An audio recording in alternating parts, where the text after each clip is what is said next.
found out about speech therapy from my older sister, Abby, and she's now a teacher consultant for the visually impaired.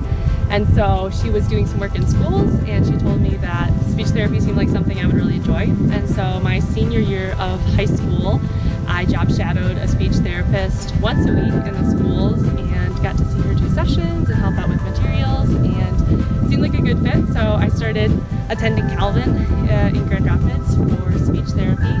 And then my sophomore year, I went to Ghana and I studied abroad there. And there I really found out a lot more about speech therapy from an international perspective. They had a special needs school there, and I saw kids that had speech therapy and those that didn't in the community, and a lot of the special needs kids there were in the streets or didn't have any kind of support. And the school where I was, they were providing support for those kids, and I saw a huge difference in the potential those kids had for life after school. So I think that really shaped my opinion too, and how important speech therapy is, and just the need for it everywhere.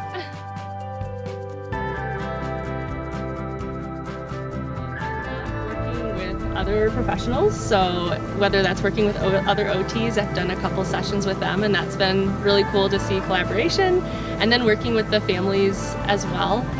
When I also studied in Ghana, I observed there was a mission there that happened for cleft palate surgeries, and so it's a hole in the roof of your mouth and they closed them up, and afterwards the kids didn't have access to speech therapy there, and so it was a lot of empowering the local people and educating them. And I think it's kind of the same with home health. You educate the family and you empower them to know what to do with their kids.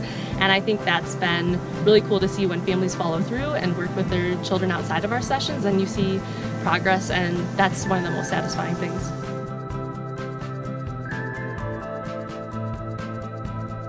I love Kelly Holgate, who's another OT on staff. She's amazing, so that's probably one of my favorite parts. But besides that, I think, like I mentioned, working with the families is really amazing. I think there's not a lot of other settings where you can work with them so closely, and being able to go into their home, especially with kids, working with them, playing with toys that they use on a daily basis, and then that'll encourage them hopefully to use those same skills on a daily basis, and being able to work with parents and coach them about skills they can work on at home with their children and have materials in their home that they can use. I think all of those have made working at HSP really special.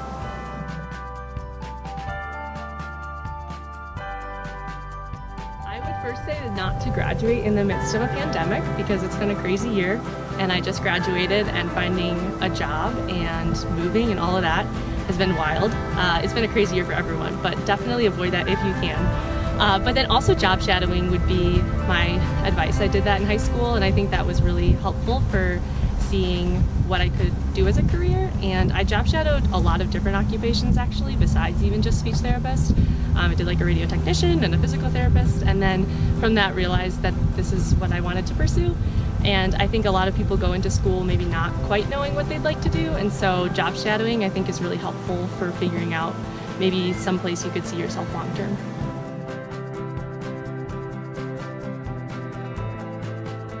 One final thought I want to share is a recent success story. Actually, this past week, there's a little girl I've been working with who's nonverbal and has autism, and she's 3, and we've been working for about 3 weeks, and she's been starting to babble more, which is really exciting. But then this past week she was kind of babbling as I was leaving, and I said bye-bye, and I do that every week before I go, and she finally imitated, she goes bye-bye, which was the first time she's done that. It was super exciting.